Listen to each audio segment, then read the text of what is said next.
And that, folks, is what we're after. Good old morel mushrooms, dry land fish, or hickory chicken, however you want to look at it.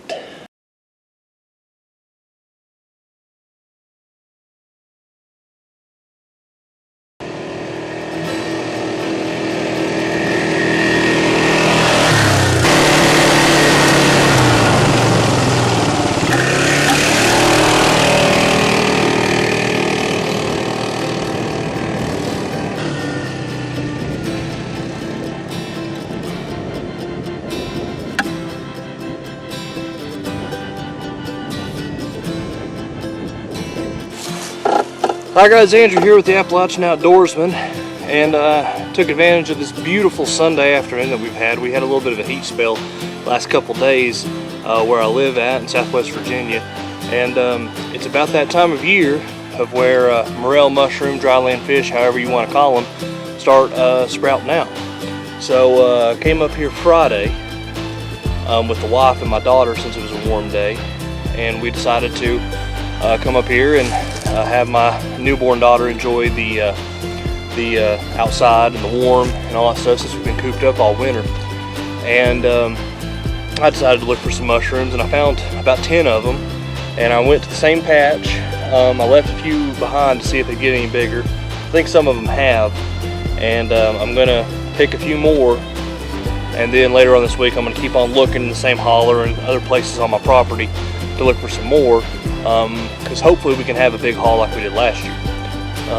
But we'll see how it goes. It's kind of a hit or miss this thing. I'm hoping that we'll have a good bounty this year. But show you how to pick them, and if you don't already know, and then might do a cooking thing of them in another episode, or in this episode, depending if I have the time to do it today. So. It's the time of year of where these things start sprouting out. They're a little early this year compared to last year. Usually it's in the beginning of April, but we're right at the tail end of March right now, and we had a really good warm spell followed before that by a bunch of rain. So I've seen some people post some pictures that they found some in Kentucky, so I figured check up on my private property, see if they grew up on my honey hole, and by God, here they are. I found only one patch of them so far, but I'm pretty sure there's more in this holler somewhere, and I'm going to check them out in the following days. But what you do is you use a little pocket knife. Any old pocket knife will do. You don't even have to have a pocket knife. You can probably use your hands if you really wanted to. But I'm going to move this grass and some of this violet leaves so you can get a good picture of what I'm doing. What I do is I get this knife as close to the bottom as I can, and then I cut gentle, leaving the mycelium and the bottom of the root intact. And there you have it. So I don't know about you all. I'm not good at trees, any of that stuff. I've always noticed they grow around sycamore trees. If you don't know what a sycamore looks like, it's these kind of trees right here. They're related to the maple, and they start off with normal bark like this. And the higher you go up, you start seeing the bark kind of shake off and kind of peel off. There's like almost no bark at the tops of the trees. It's like a white, sickly looking skin. If anybody needs any trouble finding a sycamore tree, just always look for that kind of bark, and it's starting to fall apart at the top. And in my personal opinion, I think they look a little sickly. Hence why they call them sycamore. Sickly looking sycamore. I mean, word association, so that's what works for me. But signs that you can find them. First of all, a lot of people say elm, poplar, all that stuff. My personal experience, best like I found them, is there's this holler on my property that leads down toward a river eventually. It's there's a spring up on top of this hill right here that flows these natural springs down this holler, and when it rains it's flowing. But right now it's been a couple days since rain, so the creeks are underground right now. But there's sycamore trees down here in this holler, and I've always noticed that they've grown near sycamore trees. At least that's one of the trees they grow around.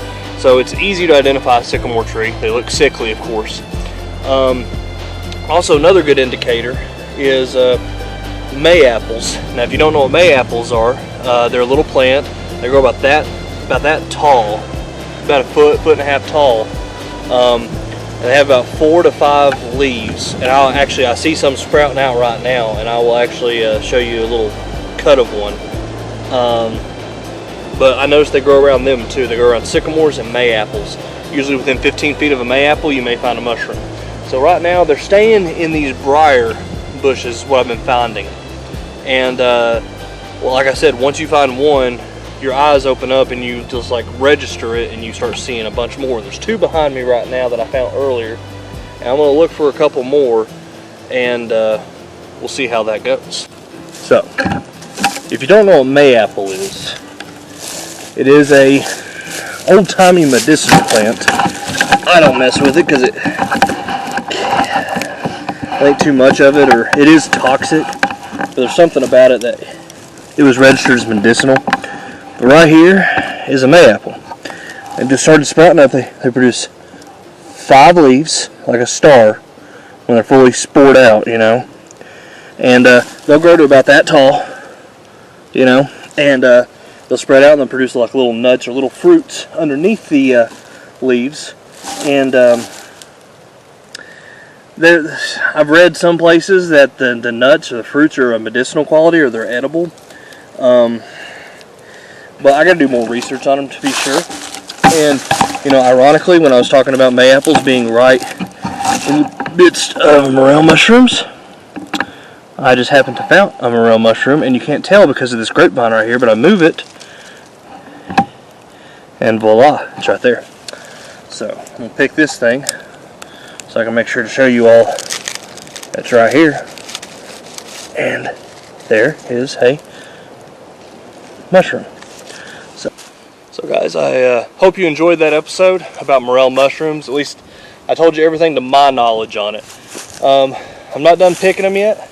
This will be my only episode on them.